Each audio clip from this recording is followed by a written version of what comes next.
These three gentlemen take mental well-being seriously, but are not serious. They'd rather swear and make irreverent jokes. Now that you know, the healing may commence.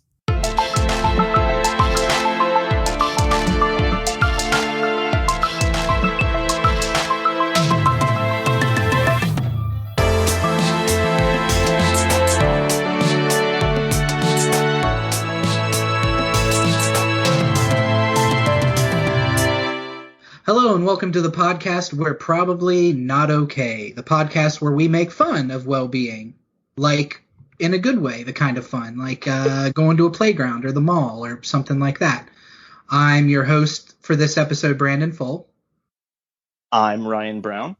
And I'm David Musgrave. So how are you guys doing today? Well, gosh, I guess I'll go first because I spoke first. I'm anxious as all hell, just to be totally blunt with you guys. Trying to, we're still in the process of moving into our new house, and we're trying to get somebody to come over and sublet our old house.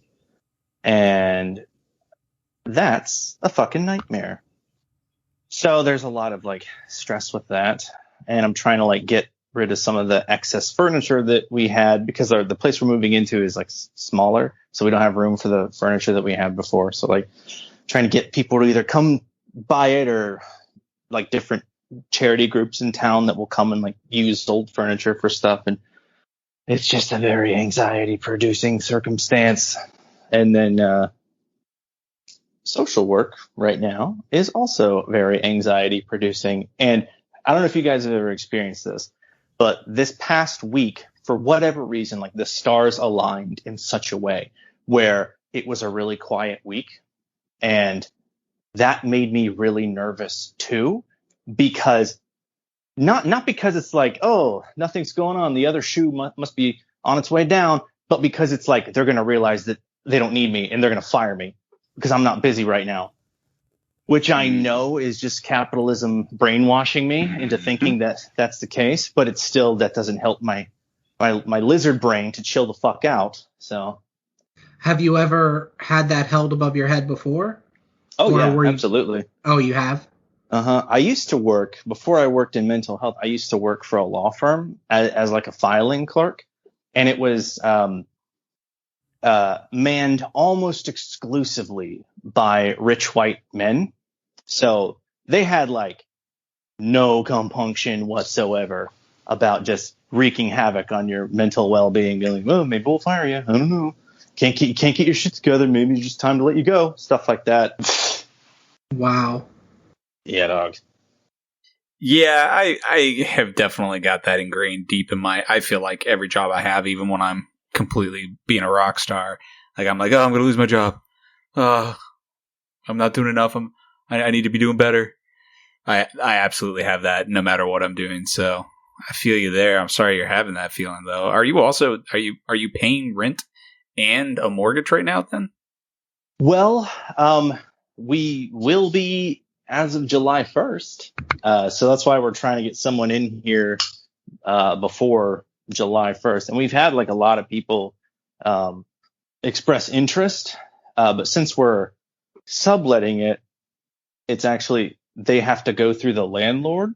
So it's we basically have to be the middleman, which is not fun or easy, but also too, the landlord has the final say in who gets in this apartment, which makes things very difficult. But landlords are parasites on society. Yeah, because technically the landlord could just let you out of your lease, right? If you were a good person. Yep. Yerp. Yarp. Oh, but they can hold your feet to the fire and make money even though you're not there. Why would they do that? Why would they be a good person? Precisely. How much longer do you have on your lease? Oh, it's a bit. It's 6 months or something. Oh, damn. Oh, damn. Yeah, it sucks. Hey, you'll get it figured out, man. You got time. I appreciate the positivity. Yeah, man. So I guess this is counting as your well-being check-in. What are we calling it? The wellness check-in? Yeah, the wellness Yeah, I check-in. realized I didn't do the explanation of the podcast yet. Oops. Hey, man, this is your show. This is your episode. Do whatever you want. I'm drunk with power, as we talked about before we started. I mean, you could turn this into a 50s style radio rendition of the life of Andre the Giant as a British man if you wanted to, for all I care. I'm just going to turn this into an episode of Dueling Ogre. Oh, that would be terrible if we just started turning these into episodes of our own podcasts. I know. You could. I would start going on like a 20-minute leftist rant about how Superman is actually an analog for Marxist ideology in post-Reagan late-stage capitalism, and then everyone would be like, "Oh my God, this guy! It's one thing with this guy." I'd make you guys debate the special abilities of two random characters. Now, trust me, guys. I'm gonna bring this back into mental well-being. I promise. But first, Brandon, you get the point. Yeah. Hang on a second. Hi, honey. How are you? Good. For some reason, I know that, Ryan, you record at your office sometimes, and sometimes from home. Mm-hmm. And I know it's not the case, but I imagined you recording from your office as like a 1950s detective, and that was your secretary that just walked in. You're like, hey, honey. Let's go with that. Let's add that to the overall mythology of the show. It was a cold winter's night. She was a tall drink of water. It was a cold winter's night, even though it was June. I was on my 8th lucky strike. She had legs that went all the way up to the ends of her hips. Right into the ball socket of her hips. That paints a picture. Wow. So how have you been, Dave? Let's do your wellness check-in. Yeah, man, good. This week has been pretty good. Work went well. I am producing pretty well, so productive there. Been getting some stuff done today now that it's the weekend. Some manly stuff. I installed a new light fixture and hung a broom holder and a key holder and fixed the pool filter and, just using some tools and feeling gruff. So My God. Yeah. You're yeah, man. regular Bob Vila. That's it. I'm wearing my flannel and my tool belt. Did you grow chest hair? I did, finally. It took me 38 years, but today was the day. 3 curly little hairs. Well, it's only 2. Come on. Oh, I'm sorry. I was trying to make you sound cooler for the podcast. I appreciate that. I should have gone with it. But no, life is good. Life is good. Just getting by, fixing up the house a little bit more, little by little, and like I said, rebuilding life and moving forward. So I've got no complaints. I'm feeling pretty good. That's awesome, man. What about you? It's been like a whirlwind week for me as well. Mentally, I've been kind of up and down, which I guess is just the nature of bipolar. But like, I don't know. It's hard to describe. Like, I felt myself crashing, like going into a depressive episode. So I tried to balance that out by getting more sleep, which is most of the time what I do whenever I'm depressed is I sleep more. But I just haven't been able to sleep. So I've been like, today I'm going off 2 hours of sleep from last night and then getting off work. So I'm full of coffee. And if this podcast is messed up, it's because I'm running straight off of caffeine and gumption. Oh, I feel you, man. I can't do a podcast if I don't have an energy drink beforehand because of kind of a similar situation. Like I don't sleep very well. And so I'm usually like running on E as well. So it's like, I have to be air quotes on. I have to drink comedy fuel. Yeah, Remington, the co-host of the other podcast I'm on, is always amazed because we do a little chat before we start recording. And, I'll be on there and I'll be like, God, man, I'm so tired. I don't know if I can do this. And then as soon as he does the intro, I'm like jazz hands and like, hey, everybody. And he's always amazed by that. He's like, how do you just turn it on? And I'm like, I don't know. I just got a sparkle, Remington. Yeah. So that's what I tell him. I'm like, we just got a sparkle. So yeah, that's pretty much been it for me. I ordered some Amazon stuff on Friday, and it came today. 24 hours for something I ordered off Amazon. That's pretty impressive to me. It is impressive, yeah. So that's my excitement. That made my day. Was it airdropped by drones? Yeah, directly down my chimney that I don't have. The Santa drone. Nice. So to go into the explanation of the podcast, basically what we do is we're three people in varying states of the mental health field or dealing with mental health issues ourselves. And we try to take a lighthearted approach to discussing topics from our points of view. So, Ryan, you work in the mental health field. Yep. I have attended a lot of mental health doctors, so I guess that makes me an expert in some way. And Dave, you're kind of in the middle, right? Like you had mentioned before that you haven't been properly diagnosed with anything, but you definitely have been on the other side of it with people who have had mental health issues that you've been around or been dating or whatever. I like to think of myself as the control unit in the podcast. Okay, that's good. Yeah. The only one of us without a diagnosis. You're the sugar pill. Start calling me placebo. So, listeners, if you want to judge Dave and diagnose him just from listening to the episodes, feel free. Oh, God. I don't think I want to do this podcast anymore. Yeah, nothing could possibly go wrong. We'll just slowly see my mental decay as I get more and more feedback from the internet. Yeah, you'll see. That's it. We'll get to watch it in media res. We'll get to see how it happens, what it looks like. Nice. He's doing a service for our listeners. Hey, it's what I'm here for. So yeah, we did the wellness check-in. I did the explanation of the podcast. Was there anything else you guys wanted to talk about before we go into the episode's topic for this week? Man, this topic is a doozy. I think we should probably just get into it. Yeah, we probably have some good stuff to mine from this. Our topic this week is how religion has affected our mental health. Ooh, let me go first. Badly. Okay, and should we add a comma for how religion has affected our mental health, comma, how it could help our mental health, ? Yeah, I think that's a great addendum to it. Yeah, for sure. All right, Ryan, you want to go first? I know when we mentioned this topic, you were kind of chomping at the bit and excited about it.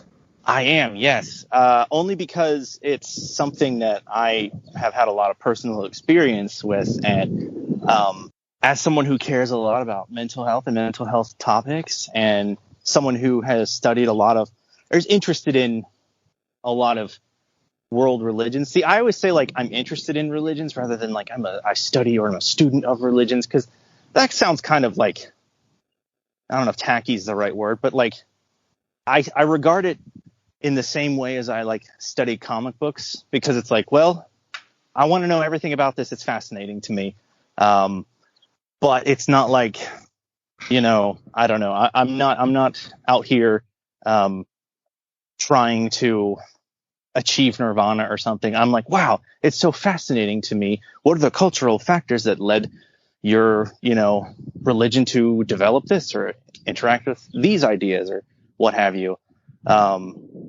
I was raised in an extremely religious, conservative Christian home. And when I say that, I mean Christian, like American Christianity, because there's a difference between Christianity, like, the literal definition of follower of the ideals and template of Christ, and an American Christian. You know what I mean? Like Ronald Reagan, guns and oil, baseball, and no gays getting married. Like, that's how I was raised. And obviously, as someone who has the diagnosis that I do, which if you didn't listen to our first episode, I'm diagnosed with major depressive disorder and treatment-resistant depression. And I can honestly say that religion, as it was presented to me as a child and a young man, was definitely more of a hindrance to my mental well-being than a boon. And I think a lot of that has to do with the cage that we kind of construct around ourselves, the rules inherent to any religion, because every religion has rules and whatnot, but also to the standards. Because rules in and of themselves aren't necessarily a bad thing. Dungeons and Dragons without rules is just a bunch of people saying, "Nuh-uh, you didn't get me." Like, you have to have those rules to sort of like form the structure of the game. And like, if you want to be a part of a club, sometimes there's going to be rules and structure that you have to adhere to. If you want to be a part of a religion, okay, rules and structure. But then there's also standards and ideology that could be potentially toxic. And like, the standards was the thing that really fucked me up, to put it bluntly. And I don't know if this was your experience too. I know that you both said that you had some background in contemporary American Christianity too, but my experience at the time was completely negative, but I didn't recognize it as being negative until much later in my life. And that is to say, like, at the time I was very involved in the church, and I don't know if you did, Dave, but Brandon definitely went with me to some church stuff when we were teens. I don't think we ever did. Like, did you go to Williamstown Baptist? Is that? No, I went to a church in Parkersburg. Oh, then definitely not. Yeah. And it was like, at the time I was like, whoa, this is so hip and forward thinking and whatnot. But then it would be like, you'd get into, there would be like homophobic and racial slurs thrown around that you didn't think anything about because, well, those are the bad guys anyway, right? Who cares? So like, then you get out into the larger, the wider world, and you experience things outside of your previous purview, and you realize that the narrow views that are installed in you, like software, are completely incompatible with the larger world. And I'm not trying to pick on Christianity specifically. That's just my personal experience. That's what I have experience with. But I also know for a fact that for some people, those ideas have been largely beneficial. I'm not trying to justify like the homophobia or the, all the other negative stuff that's involved, but not everybody has those ideas. Like, for example, my younger brother, it's been tremendously helpful to him because it offers him that same kind of the structure we talked about, but also like a particular moral philosophy, a code that he doesn't have to, like, I don't know, puzzle over. You know what I mean? And for him, that's what he needs. Just like, here, this is how you are a good person. Okay, I will do that then. But for me, do you feel like that benefits him? I feel like it benefits him because of what he wants out of life and how he views life. And that's why I can't completely dismiss it out of hand. I can for myself, but I can't completely dismiss it out of hand for everybody. Right. But those like impossible standards, like one of the ideas that was frequently repeated is, this idea of like, well, God's standards of morality, of behavior, of sinlessness are so imperceptibly high, so utterly out of your reach that you will never do anything or be good enough on your own. And that's supposed to be a liberating idea. That's supposed to be like, hey, don't worry about it. It's fine. You don't have to. But for someone like me, who has a lot of built-in anxiety and who has a particular drive, I don't know if that's the right word, but like the idea of like, guess what, bud? You'll never be good enough is not a comforting thought. And that definitely fucked with me quite a lot, But then also, too, wrapped up in it, and you I know both of you guys have seen this because we've talked about this before, like there is a lot of inherent toxic masculinity in contemporary American Christianity that I feel is harmful to a lot of people like us, people who weren't like despite Dave's earlier statements, who aren't traditionally like football throwing, wood chopping fellas, we were Dungeons and Dragons, comic books and comic book conventions and action figures fellas, Yeah. And so with that, there's a certain amount of I don't know if negativity is the right word, but there's a certain amount of like, no, you need to be different than you are. And I was not what they wanted me to be. And at the same time, the disparity between the actual ideology espoused by Jesus and the actual and the behavior of a lot of like of more prominent Christian figures was very apparent, but no one ever seemed to really care or address that, which the disconnect there was always very strange to me. And eventually that disconnect became too wide, you know, like there's a certain amount of like cognitive dissonance required to read a book about a Middle Eastern person of color who was homeless and went around freely healing the sick and feeding the hungry and caring for the poor, and then, you know, capitalism. And eventually you can't really get over that. Do you feel like, because I do, that modern Christianity and, you know, the capitalist Jesus idea has really ramped up in the last like 10 years? Because it seems like way more than it used to be. People are like, pull yourself up by your bootstraps, stop this, stop that. And it's like, you're Christian, right? Like literally Jesus said, feed the homeless, or house the homeless, feed the hungry. Yeah, absolutely. And it's because, well, I guess I don't know, but I feel like you're absolutely right about that. And I feel like it's just because, I don't want to say lip service, but people say the right words. People say things that people want to hear. They stoke the right fears. They say you are right to fear and hate these individual people. And anyway, here's some half-hearted piece of a verse that's going to, taken out of context, justify that. So anyway, guess what? Now you are a Christian because you hate the Jews, or you hate, you know, the LGBTQ community, or Muslims, or insert non-white cishet group here, you know? And so that's obviously very damaging.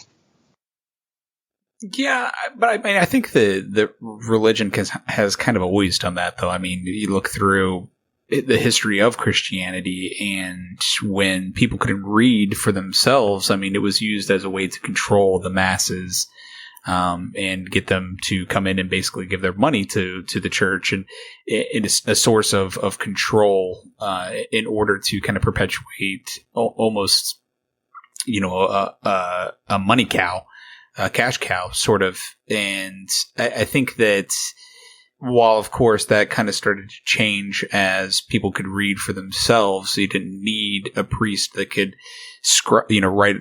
copy scriptures and then read them to you. It still kind of continued to perpetuate as a form of control, both political and monetary. So I don't know that it necessarily is something that has really been in just the last 10 years. I think obviously political landscape and things like that, which we should not talk both religion and politics in episode 2, I don't think. But, you know, I think that makes it seem a little more prevalent. But I'm not sure that I agree that it's anything new. Well, I wouldn't say it's new. But it's definitely become much more of a cultural force, or culturally present. Now we know, I mean, you're obviously right, Crusades and, you know, all that other stuff. But at the same time, it's definitely, even you watch like Fox News or something, or listen to anyone on AM radio, and you're going to see or hear some, you know, fucking human jar of mayonnaise being like, anyway, the problem is that America doesn't love God as much as it used to because we let gays get married. And also violent video games, probably. I don't know. Depends on the day. Mm. So it sounds like it's more than that the world is kind of progressing and moving on past religion, controlling things like the fact that, you know, gay marriage is now legal and things like that. And so they're just getting scared and fighting back a little more prevalently. Would you say that's probably why? Well, yeah, there's definitely this like persecution complex. There's this idea somehow that modern American Christians are an oppressed minority because other groups now have a seat at the table, like as though there's a finite amount of rights, and if somebody else gets some, then you lose some. Like, it's not pie, my dude. See, I feel like too, and going with what you said, Dave, that maybe this isn't entirely new. I wonder if it's partially because we are getting older, so more adults are inclined to speak to us about those things that they wouldn't when we were kids. Adults are more likely around us to be like, oh, I think this racial slur or this slur against the LGBTQ community. Yeah. And we probably have our ears to the ground a little bit more because, like, when I was a teenager, obviously I didn't give a shit about what Rush Limbaugh was saying or anything like that. I now am more exposed to it just because I'm just trying to be aware of what's going on in the world way more than when I was younger. So that may be something too, because, okay, the last 10 years, you were 26, 27, and I was 28. We were coming out of our 20s. Holy shit. Sorry to do that to you.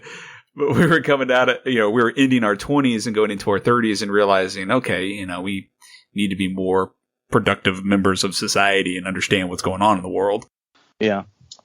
I do think, and I kind of want to touch on what Brandon said there, because I thought that was pretty interesting.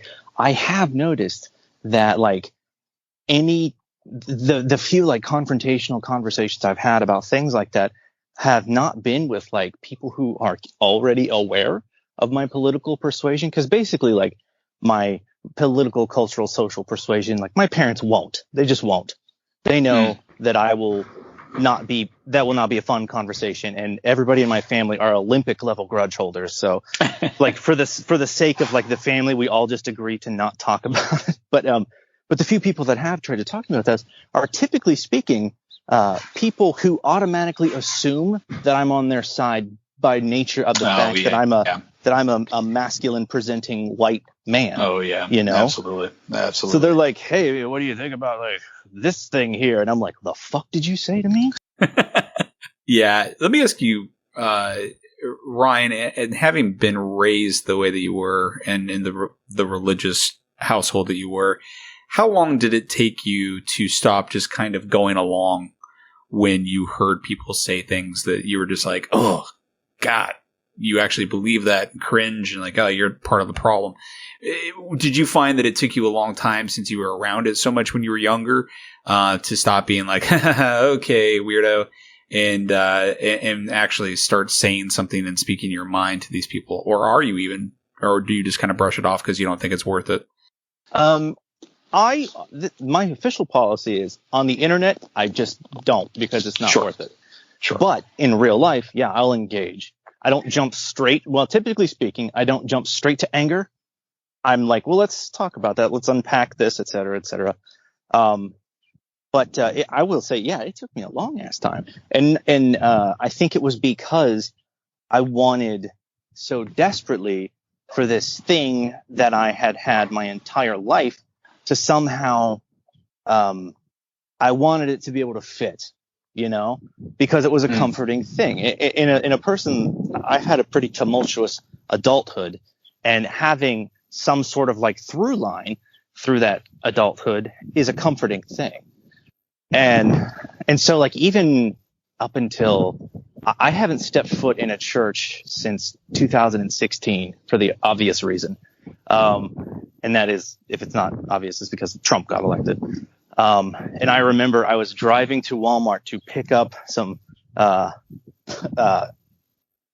cold brew coffee, and I was listening to NPR, and on NPR, he had just won the election, and on NPR they had a poll, and they said that 86% of people in America that they interviewed that identified as Christian voted for Trump.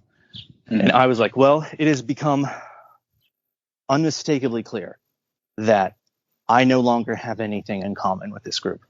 If this is, like, I had been for a long time someone who I was like, probably for 10 years before that, I was someone who didn't like to be called a Christian, didn't like to anything else because of people hear that and they're like, oh, doesn't like science, homophobic, all that other stuff. Well, none of that was true.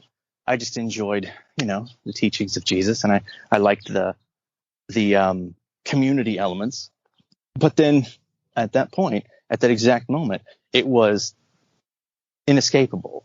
Like, if you want to be the kind of person who stands for the things that you claim and want to stand for, you can no longer be this. And it was heartbreaking, but at the same time, it was like, yeah, there's just no way, man. There's just no way. Never would I have ever before that thought that my mom, who was and is a very extremely religious person, but was also very like kind and like tender-hearted and like very giving and very like involved in like charities and stuff like that. Just a very like someone who, if you were like, this person is a Christian, you'd be like, okay, sure. That's good. Never would I thought that she would have gone along with it. I would have assumed, being a person of genuine conviction, that she would have been like, no, I can't. My principles will not allow me to do this. But she did. And became enthusiastic to a degree about it. And before the election, I had to tell her, I texted her and I said, I know you're probably going to, but you can't tell me. You can't vocalize that to me. I can't know for sure that you did that, because it's going to forever change our relationship. And she didn't respond, but she read it. So, but that was like, a big change on the, changed a lot of things for me when it became, inescapable that this was not the good guy's side, for one reason or another. So where would you say that your religious journey has led you to? Like, would you consider yourself something now? Do you have a label you would put on yourself, or what? Well, yeah, I've learned and read about like a bunch of different things. And one of the people whose writings and ideology has impacted me more than anyone else is this fellow by the name of Grant Morrison, who is famous for being a comic book writer, but he's also famous for being a self-described magician. And, yeah. And he practices this, not really a religion per se, but it's like an ideology, a practice, I guess, that's referred to as chaos magic, but it's not like Wiccan. It's not like magic, like, sorcery or something. It's basically just like a kind of way of believing in yourself. It's a kind of a way of like taking ideas and thoughts and things that you find to be useful or beneficial to you in your mental and spiritual and physical well-being, and adopting them and sort of forming your own hodgepodge religion out of various ideas.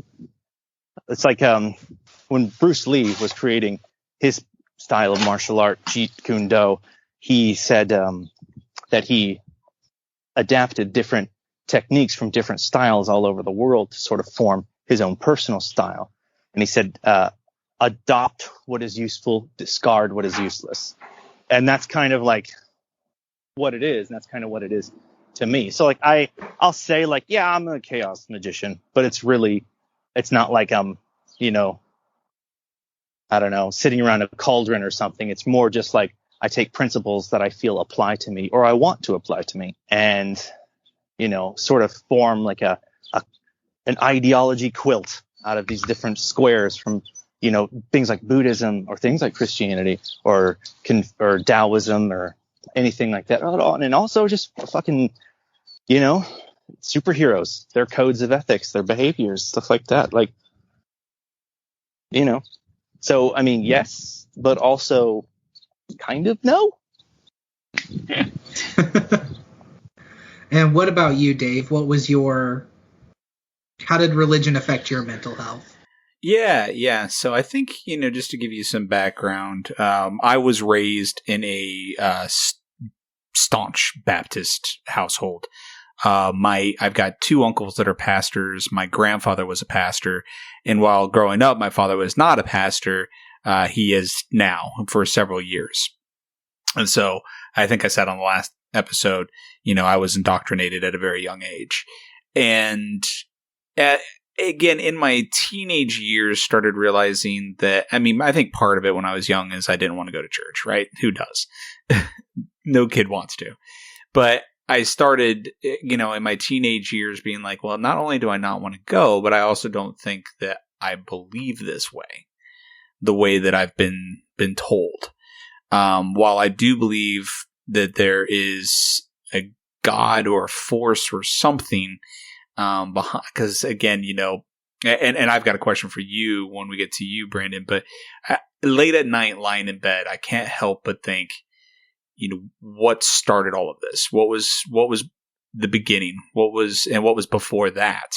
How did it begin? Why is there matter? Why is there space? Why is there time? And I will kind of go down this theoretical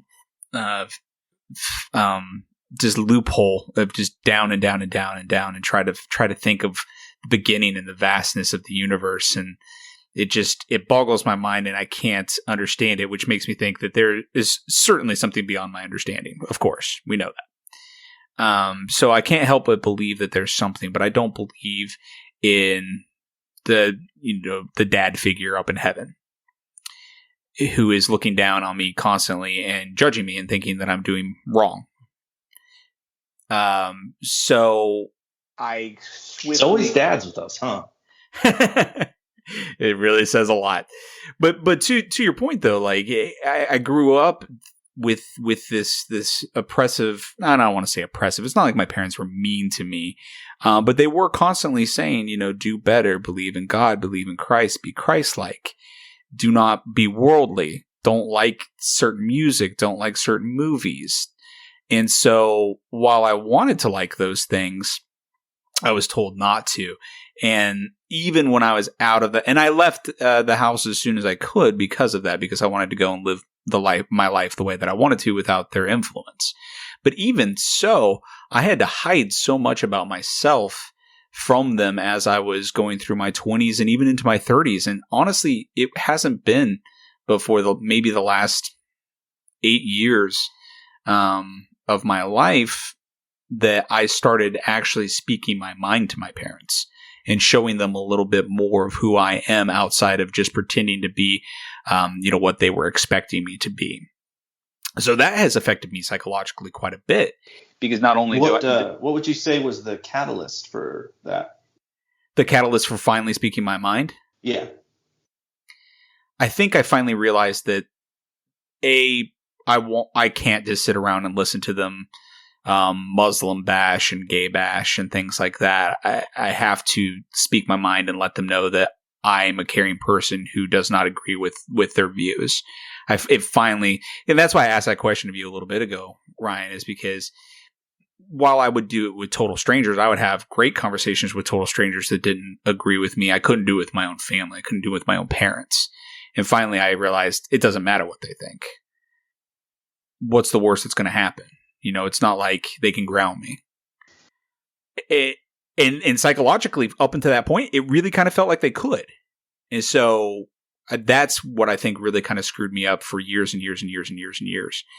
And still does to an extent. I still worry about what they think and how, and like my grandparents and my uncles and cousins and stuff like that who are very religious, what they would think. I try to be myself a lot more, but it still has an effect on me. I've got that Baptist guilt when I make decisions. And I think that it makes me a sorry person. And what I mean by that is that I feel like I'm doing wrong, or I'm not doing well enough or doing good enough a lot. And I think a lot of that stems from that type of upbringing where I was constantly being told like, oh, nope, you're not doing right here. You need to do this better. You need to do this more Christ-like. You need to be more godly. Like, dude, I can't be Christ. Christ was as close to perfect in human form as possible according to religion. I can't live up to that expectation. But it still continued to affect me going forward.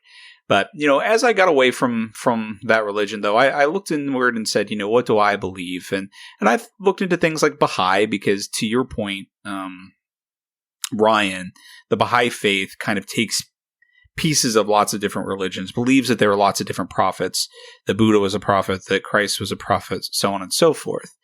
And that they kind of continue to build on this religion, and God will continue to send us what we need at any given time. So I kind of liked that idea, but still wasn't quite meshing.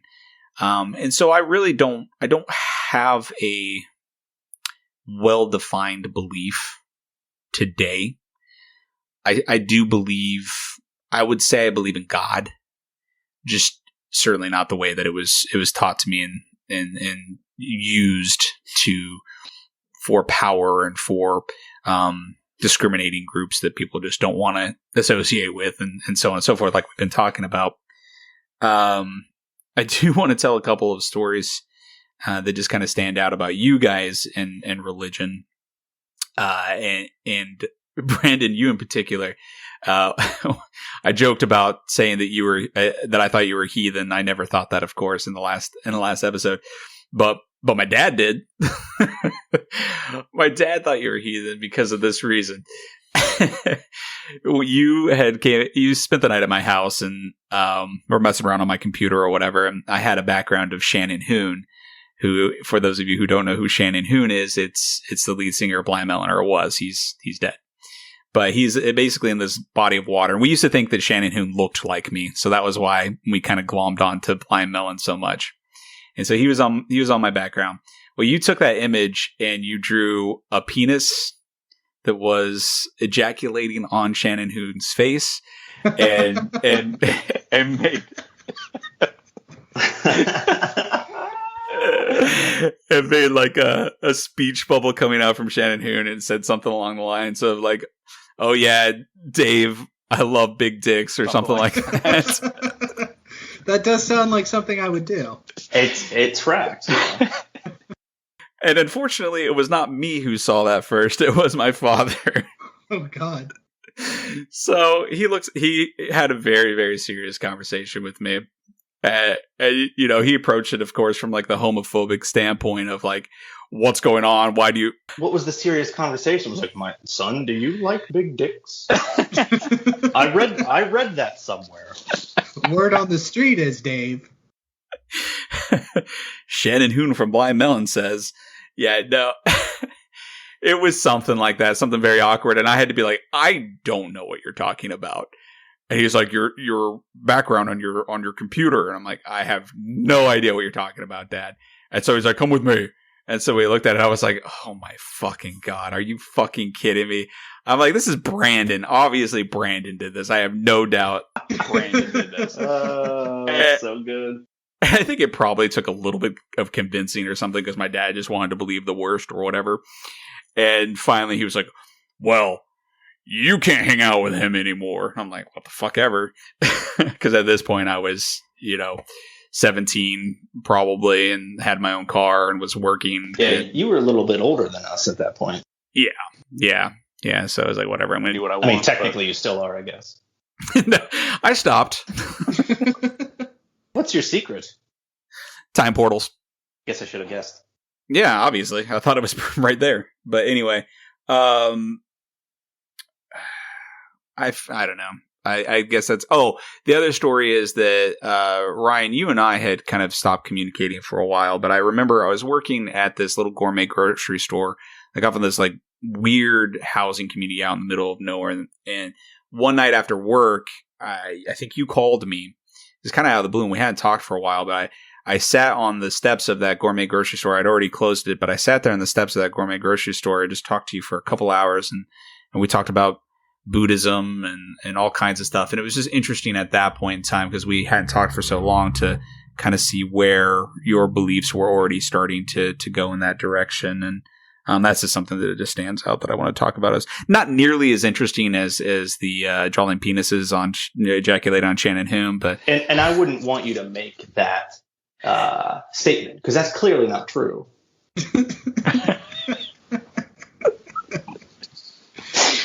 Right. Thank you. Oh man. But yeah, no, that's kind of, where I am today is, I've had to stand up against my parents and kind of realize that I'm allowed to believe what I want to believe and try to not let that kind of nagging Baptist guilt in the back of my brain continue to inform all my decisions. And that's difficult to do. Oh, it's incredibly difficult. And I do think that I'm a good person and a caring person because of my upbringing. I don't want to just completely trash my parents or my family because I do think they're caring.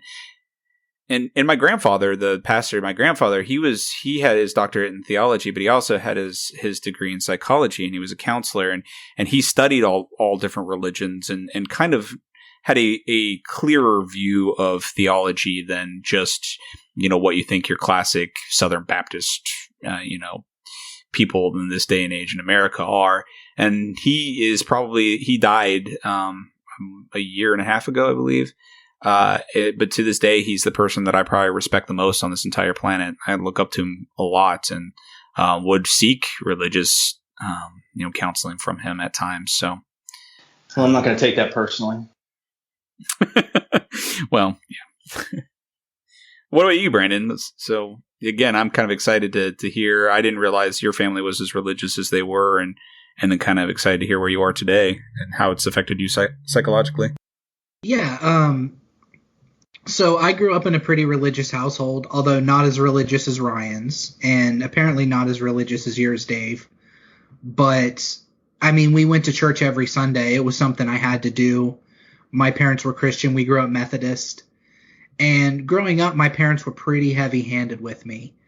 And so that was my first inclination whenever I was like 10 or so, probably, where I was like, wait a minute, if this is a just and loving God and my parents are espousing the ideas of a just and loving God to me, then why is this kind of stuff happening? Which I know is a thought that most people have who are religious at one point or another, is like, why would God let this happen, So that was my first bit of thinking of like, if there was a just God, he wouldn't be letting this kind of stuff happen. So as I grew up, things got worse up until about the time when I was 15 or 16, and I kind of grew into my own. And then that kind of stuff stopped, like just the heavy-handedness and what do you, if I can ask, what do you mean by got worse? I don't want to say the word abuse, but there was a lot of physical abuse growing up with me.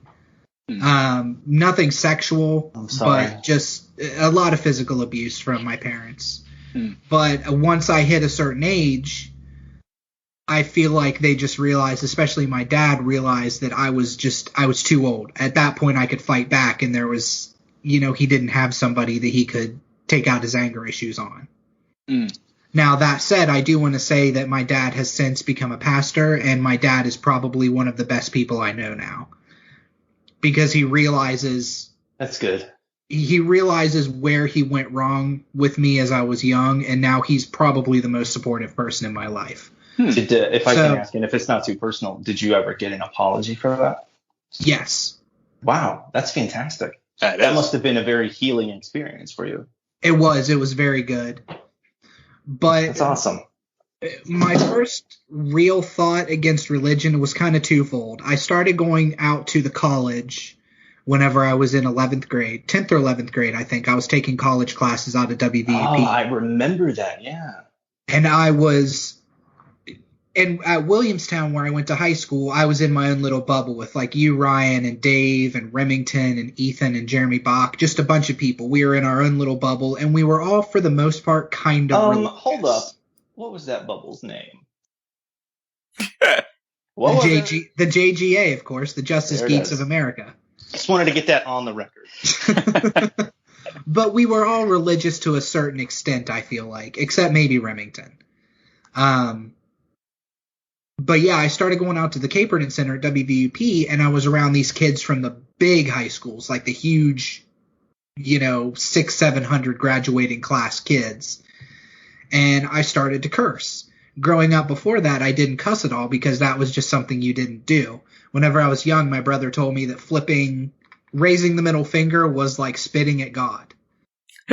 So I mean, once I started to cuss and I realized, like, in that 15-year-old kid's head, nothing's happening to me. I can say fucking shit all I want and nothing's happening to me. I'm still a good person regardless of what I'm saying. So that was the first. But then the real thing that drove me, because I buried the lead a little too much, I consider myself a very staunch atheist, a very outspoken staunch atheist. The turning point for me was the movie Jesus Christ Superstar. Have either of you guys ever seen that? Yes. No, but I remember you being very into that, and I remember you like playing the soundtrack for me and stuff, and just thinking like, okay, this is fine. Yeah, well, in it, Judas has a song where he's singing about how whenever he goes and he sells Christ out for 30 pieces of silver? Yep. Whenever he sells Christ out for that, he's talking to the Pharisees and he's like, I'm not here of my own accord. I wish I wasn't, but this is just something that I have to do. I have no control over this. Which spoke to the idea, and I'm drawing a blank on what it's called, but the idea that everything is laid out ahead of time and God knows everything. Predestination, yeah. And that's what my family believed, and that's what I grew up going to church camp with Ryan. That's what I was taught to believe as well, is that God knows everything. God knows what's going to happen. God controls what's going to happen. So then in my head, I was like, well, somebody had to betray Jesus. And if God knew Judas was going to betray Jesus, then Judas had no choice in the matter. Mm-hmm. And that just doesn't seem fair to me.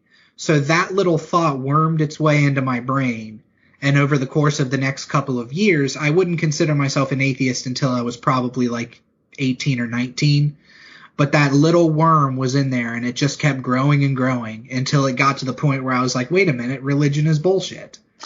And I mean, I hate to say it so heavy-handedly, because there is some good stuff there is good stuff that comes out of religion, and I'm speaking specifically to Christianity because that's what I have the most experience with. Yeah. Religion itself, that's a little broad to say religion's bullshit. Not all of religion is bullshit. There's a lot of good tenets, and if you're following the Bible and you're following what Jesus taught, what he actually taught, there's a lot of good stuff there. But I feel like modern Christianity is very hypocritical. And it pains me dealing with the mental, going back to how it affects us mentally. I had that same guilt that both of you guys talked about as a kid, where, you want to be more Christ-like, but I'm not Christ-like. I'm fucking up, Yeah, Mm-hmm. yeah. And we'll do another episode on addiction and stuff later on, I'm sure. But once I hit around, I think it was 19 or 20, I started drinking, which was my huge vice through my 20s. Extremely huge vice. When I first started drinking, all of that came out. And I felt so guilty about what I was doing, and I don't know, it all fed into it and made me realize that I don't need to believe in the tenets of a religion to be a good person. So that's where I'm at now. Yeah. I think it's so interesting because we all three, I didn't specifically, but I mean, we've all talked about it before. Like, we all three have these particular issues with our dads, and then those issues also translate to a certain degree into issues with God. And I think that's because of like the patriarchal nature of American Christianity specifically. And Brandon, you mentioned this idea of never being good enough. And I touched on that too a little bit, but like that was always my big thing too, was because I was never good enough for my dad. And then later on, I was never good enough for, my ex-wife, and I was never good enough for myself. But that started right there with this whole thing of, no matter what, you're never good enough for God. Yeah. And again, that's supposed to be a liberating idea. But when you have a pretty oppressive living situation with a patriarchal individual for whom you will never be good enough, and it's presented as a negative, that idea coupled with that other circumstance tends to fuck you up. Man, I could take that even a step further, Ryan, and think about, I told you, work is going to be coming up for me a lot from a psychological standpoint. and that feeling of never being good enough and feeling like I'm always going to lose my job. Especially when I have male supervisors, I just have this like, I don't know. I have this like they're always gonna be looking for me to be doing something wrong type of mentality with them. And I've never really thought about it before, but that could also go back to the whole, father figure issues that I have. And yeah. And I know we're not talking about work, and that will probably be yet again another episode, but that just kind of struck me as kind of a little breakthrough moment there that I've never thought about it that way before. But because when I have female supervisors, it's not as bad. But when I have male supervisors, for some reason, I do have that feeling. So, yeah, no, I honestly, to God, I prefer to have female supervisors because I kind of, I don't know if it's the same reason, but it might very well be. But I tend to be less combative or angry. Like my default disposition towards any male in authority over me is, fuck you, old man. But like when it's a female in a position of authority over me, I'm typically like more not protective, because that sounds so patronizing, but like I tend to want to do better for them. Yeah, you want to do good for mommy. Maybe, yeah, maybe so, because like that was for I mean, granted, my mom and I had issues too. Obviously, I mean, you guys both literally saw it firsthand, but my mom was much more of a comforting and nurturing figure than my dad, who was a meanie poop. Yeah, mine for sure. My dad got softer in his older age. He definitely did. Me too. I don't know if it was because like when my son was born, it was like a hard cut. Like he's still like real grumpy and kind of curmudgeonly, but not like angry all the time and just mean and mad all the time like he was. Right. Yeah. I think it'll be interesting if we do this podcast for the next 20 years to see. Well, let's just plan on it. Okay, yeah, so in 20 years or so, when we all have children eventually, 2041, to see how we feel,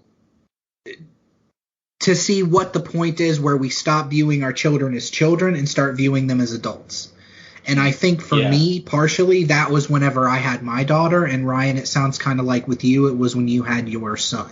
Because your son's your oldest, right? Yes, he is. He is 17. Okay, so I think that, and I could be going out on a limb here, I think that that's when parents, one of the catalysts for when parents start to view you as an adult and not a child. And they start to realize, hey, maybe I can't do the same kind of bullshit that I did before, because this is no longer just my kid. This is an adult. Interesting. Yeah, and you might be onto something with that. I had not considered that before, because I'm always, I mean, even still, and we kind of talked about this last episode, so I won't go into it too awful much, but even still, like, I'm kind of dismissed, and anything I say is kind of dismissed out of hand by my parents, and so there is definitely like a certain like a shift in regard, but there's still like that, I don't have to listen to you, you're just some dumb kid kind of thing as well. Yeah, exactly. Now it's more, I don't have to listen to you because you're just another dumb adult. Yeah. You're just another radical leftist Antifa. Dave, did you say you had a question for me? I don't think I so much had a question for you as I was just kind of interested to see what led you to your atheism. I guess I do have a question, though. So you described yourself in a conversation we were having in our podcast group chat as a staunch atheist. There's no inkling of, when you stop and think of the vastness of reality, there's no inkling in there that there is a creative force or some type of God figure. Whether that no. Okay. So I'm going to hit you with the big one then. What started the universe? Where does this all come from? See, I'm probably not the best atheist because I don't have answers. These are the kind of questions that people who consider themselves atheists get a lot. And that's nothing on you. This is just a question that if you're an atheist, people wonder, like, well, where did everything come from then? You just think it came from nothing? And I think there's a lot of science as to where the Big Bang Theory came from. Mm-hmm. And what caused the explosion of the universe. Before that, before the universe existed, what was there, we don't know. Right. And so, honestly, maybe it's a cop-out, but I don't trouble myself with it. I don't worry about it. No, and that's fine because I think that's so fun because I was always the same way whenever I was a Christian, and I would get that question from the opposite end. Yep. And I would be like, man, I don't care so much. Like, I'm not trying to be disrespectful, but like, because people would be like, so you think the earth is only 8,000 years old and you don't believe in evolution? And, being at the time like 17 or 18, I'd be like, I just don't care, really. Well, that's the thing. We can't know. I mean, I asked it facetiously for kind of the obvious reason, Brandon, to your point. That is the question that always gets asked. I did ask it. I said asked really weird there. But anyway, it does get asked a lot, obviously, and I was being a little facetious because there is no answer. We can try to pretend like we know, but we don't, and we may never. There's value in the asking because sure. I think something that's sort of like a big no-no, especially in today's political discourse, but also too in any kind of spiritual discourse, is there's this negative slant put on simply not knowing. And I think that something that's always been inherent to basically every religion across the world is not knowing. Yeah. Like that it's so inherent that it's literally baked into Christianity as a feature, not a bug. Like you're asked to simply not know and rest in not knowing and in trusting, and in Buddhism, they have a similar concept where there are some questions that if you ask them, they're so frivolous, so pointless that they must then be unasked. And it's kind of the same thing. Like there's not that we should be satisfied, not that we should never be questing or asking questions or trying to figure things out, because I do feel like that's important too, obviously. But when we hit a wall and we don't know, there's no, that's the beginning of knowledge, like there's nothing wrong with not having all the answers, Yeah, well, maybe by 2041 we'll know. We'll have better answers. I will prove the existence or non-existence of God by 2041. Oh, shit, you got 20 years. You heard it here. To wrap up myself before we go on to segment 2 real quick in the community question, I feel like I'm happy with where I am as far as religion and faith goes. There's a lot of stuff in my life that I'm working on, but I've hit a place where I can be content knowing that this life that I have is the only life that I have. And that's not scary to me. It used to be scary to me whenever I first realized, you're told your entire life that there's a heaven and that you're working towards something. And then suddenly that rug is pulled out from underneath you and you're like, wait a minute, I don't think there's a heaven. So what am I working for? And that took a few years of me to realize that this sounds super hokey, but we are our own gods. We manifest ourselves. And I don't know, man. Yeah. There's a lot of stuff I'm unhappy with or could be unhappy with, but my life and my faith is not one of them. Oh, good. That's fantastic. And I love what you said about the idea of heaven, because even as a young man, that was always something that bothered me, because the existence or promise of heaven negates any altruistic action. You know what I mean? Like nothing is altruism because you're doing something exclusively for a potential reward. Exactly. When it seems like key to the even abstract concept of Jesus is altruism. Yeah. And so that was always something that really bothered me. And I remember I had a friend who was like a pastor, and he, like, I was talking about this with him, and I said, like, well, if there was no promise of heaven. Like, would you still continue to act, righteously and believe in Christ? And he was like, no, I wouldn't, because there'd be no point. And I was like, well, fuck, man. Like, well, what is the point then? Like, if you're not doing something for the right reasons, if you're doing it because you're going to get a prize in your Happy Meal, like, I think that's probably the wrong reason. I like that analogy, the prize and the Happy Meal, because that's what it feels like. Well, I really do think there are people that are like, well, if I give some food to this food pantry, then maybe there'll be an extra gold coin in my chest in my mansion in heaven. Right, yeah. And that's always like so odd to me. Like, and I'm not trying to derail the conversation, but like there are so many like notions or ideas that are simply taken as read in contemporary American Christianity that if you go back and actually like they don't have any concrete theological basis in the actual Bible. They're just sort of like things that are like a part that are sort of glommed on to the religion, then you're just sort of like, oh, okay, well, that's part of it. It is because it's how it is. It's like it's expanded universe canon, but people sort of take it as given. Well, and you look at, I mean, I know that this is a tired argument, but you look at how many different versions of the Bible there are and how many times it's been rewritten. Oh, yeah. For different generations. And the argument is, of course, because I would always say growing up, well, if it was written by man, then how do we know that it's true? Well, God told the men what to write. God wrote the Bible.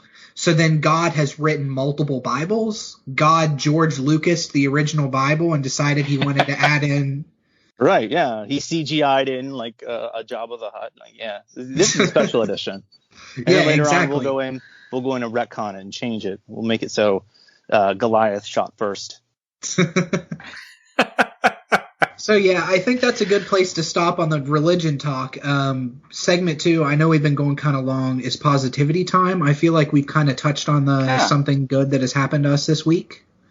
Yeah. So do you guys want to get into the community question? Absolutely. All right, this one comes again 2 weeks in a row from Joshua Ruvakala, who says, society cages us to the confines of a mental prison of a 40 to 60 hour work week to give you 2 days off, if that. What do you as a person do in your free time to combat depressive states? Ryan, you want to go first? Well, yes. There is a concept in Stoicism called amor fati, which is to say a love. It means love of fate, and it can be best summed up by saying from, I believe, Marcus Aurelius, who said one must imagine Sisyphus in paradise. And it basically boils down to like whatever the situation, whatever you're in, whatever difficult times you're in, you must persevere, and in persevering you win, more or less. Like it's being not cowed by the oppression of your situation. And this dude Joshua, you hit it nail on the head again with because the system that we're stuck in, which is like this meat grinder for humanity, is designed to oppress us, to turn us into literal pieces in a machine, and in doing so we must not be cowed, because a better world is doable and possible and fucking necessary. So defiance, I guess. But on top of that, like you must take like the small victories and the small pleasures too, because if you don't, then it's going to be nothing but suffering. Because if you don't like do something at home, like, or have relationships that nurture you, have hobbies and exercises that edify you, not necessarily like literal exercises, but like patterns or sacraments that lift you up, then like then it wins, then the machine wins, because it is grinding you down still, even when you are not technically in it. You know what I mean? When you're not at your desk and you're still sad, then it fucking wins. You know? And that isn't to say like, you know, obviously I'm not shit talking depression because I have that and I understand that. And I know that is really, really, really, really fucking hard to be happy. But what I am saying is the defiant nature is, I think, necessary in our current situation. You know, I don't think that there's anything wrong with having those downtimes, obviously, because we all have them, and they are in and of themselves necessary too. But I think the best way to keep going is, and maybe it won't work for you, but it works for me, is just the stark defiance of this system, whatever that looks like to you. If that's taking 5 extra minutes on your break, if that's not coming in early or late or staying late when your boss wants you to, if that's just not letting it bother you when you're not on the clock, whatever it is, that's what you got to do. You got to find some way to make it like not constant, you know? I don't know if that makes any sense, but that's my position. Yeah, that makes a lot of sense, actually. It's a lot deeper than my answer is going to be. Yeah, that's what I was going to say. That makes too much sense. You know, I don't have a good quote. You guys want me to talk about Superman again or something? Maybe, because I was going to say I'm gonna say something stupid like I like to watch movies. I like to eat ice cream. No, I don't. No, but seriously though, I do have kind of a deeper answer than that. I mean, that's part of it. Of course, you need to have downtime. You need to have, you just shut your mind off and watch something pretty on a screen for a little while. Yeah, that's watch some guys get punched in the face. It's cathartic for sure. But I do know from my past experiences in the last relationship that I was in particular, it was just that. So Friday evening comes, it's get a pizza, sit in front of the TV, watch TV till you go to bed, look at your phone the next morning until noon, and then watch TV and then eat something. And that it was just that. And I had to often fight, because it's easy to give into that. So I'd have to fight myself to get off the couch and do something productive and useful. And I find that when I'm away from work, if I do that first thing I just told you, then by the time Monday rolls back around again, it feels useless and pointless. You feel like you've done nothing. Yes. And then therefore it's like, well, I'm just living to work then. That's all I am. I just waited to get to work again.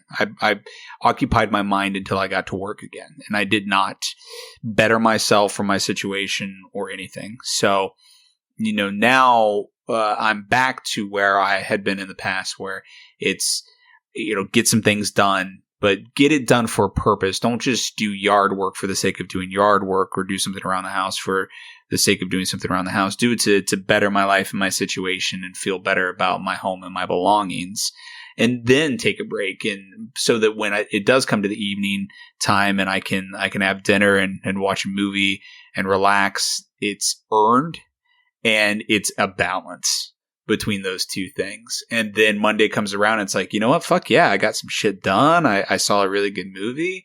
Like I hung out with Kira. It was a good time. We went and did something. We went and saw something new, in our area. We learned something. We bettered ourselves. As long as I can kind of have a balance between those two things, it's so much easier to, on Monday, then say, okay, now I know what I'm working for. I know there's a progression in life outside of this, but now I can focus on this to earn the money I need to continue to perpetuate that self productivity and betterment. Also, I like movies and ice cream. I would say for myself, what do you as a person do in your free time to combat depressive states? I'm a big advocate of hobbies. I think I'm kind of on the fence because I beat myself up a lot. I still have a lot of that guilt from growing up. if I'm not doing something productive all the time, I fight this guilt of like, oh, I should really be doing something else. Mm-hmm. But if I'm doing something that makes me happy, fuck it. It's making me happy. And I can find happiness at work, but I find a different kind of happiness when I'm at home. So I play a lot of Final Fantasy XIV, the MMO. I've been learning French for about 2 years, so I do that every day. I take my French lessons and all that.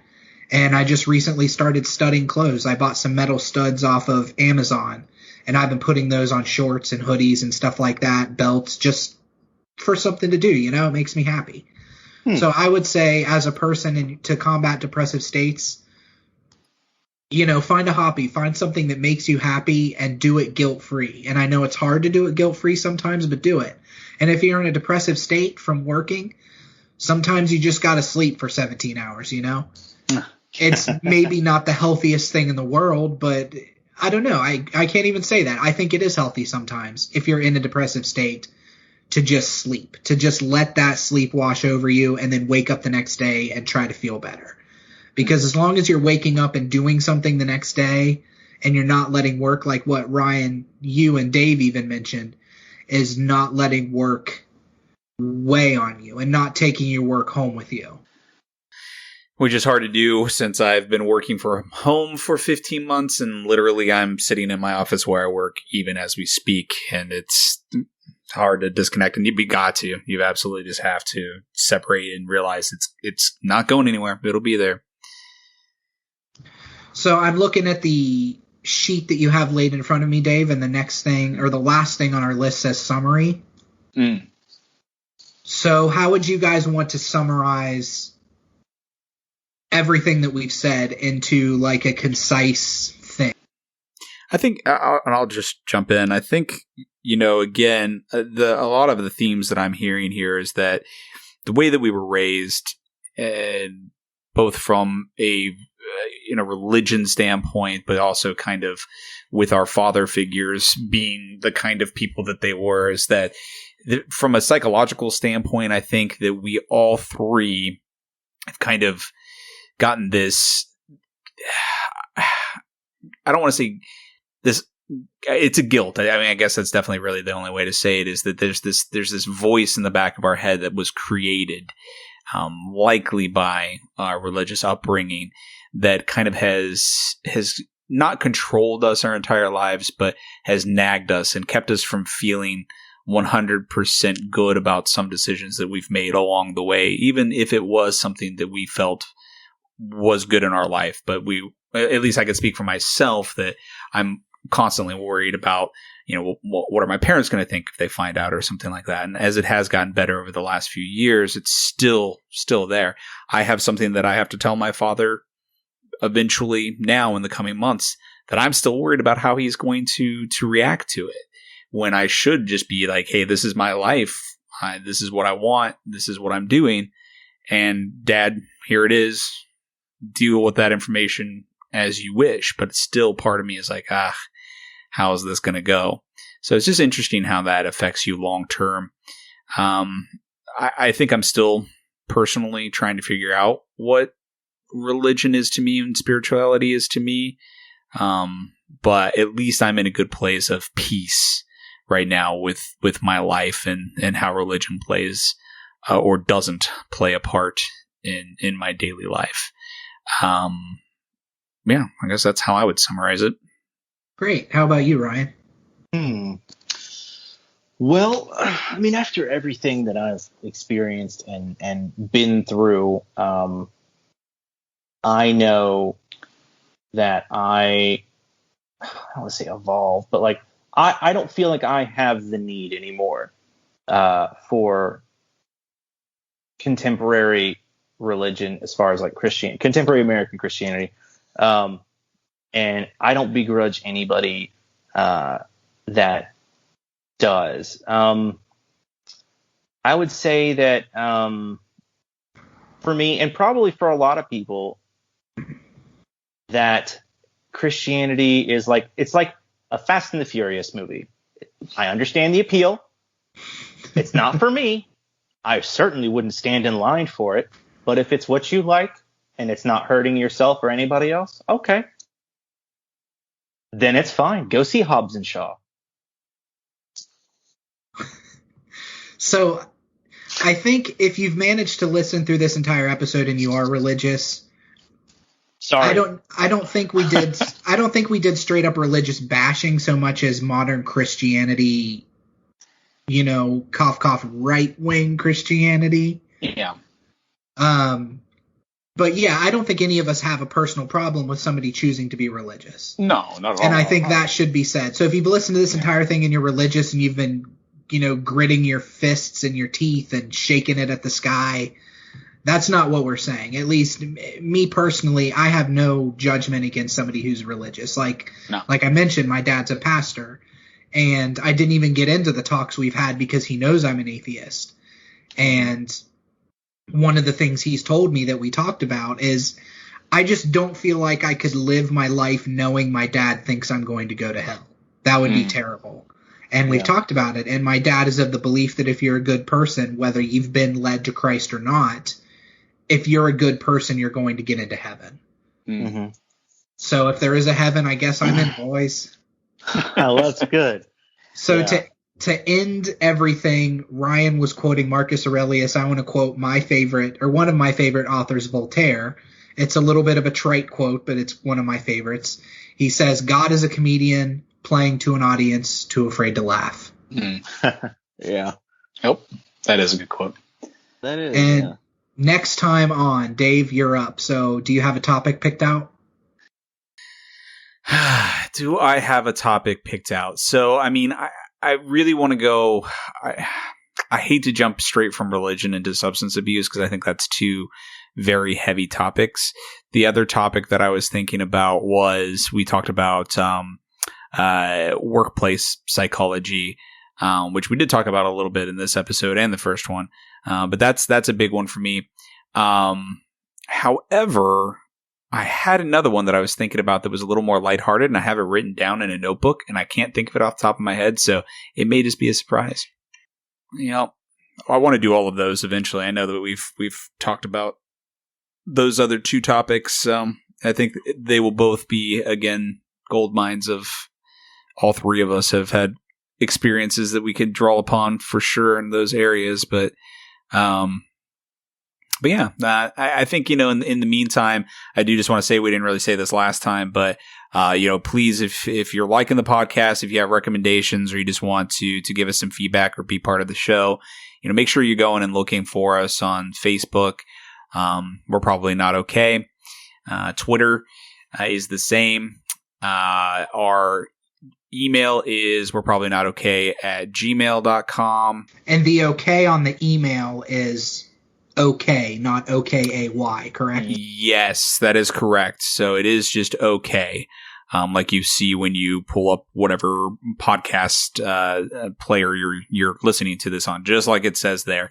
Obviously, you don't need to put an apostrophe in where it's just one word, no special symbols. So, yep, exactly. So go seek us out. I'd love to see this become much more of a community discussion outside of, just the three of us kind of gibbering at each other for an hour plus. So, yeah, get involved. Help us out.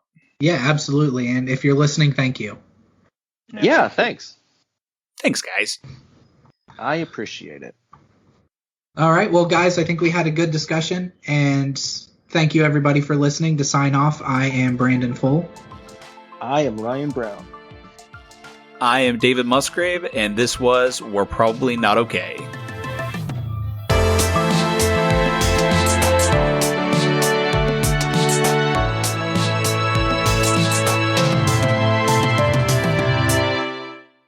Now you're messing with a son of a bitch. Oh, damn. It actually hadn't started recording yet. One more time for posterity sake. Oh, man. I think I'm all son of a bitched out. If you could just get it as nasty as possible, please. Thank you.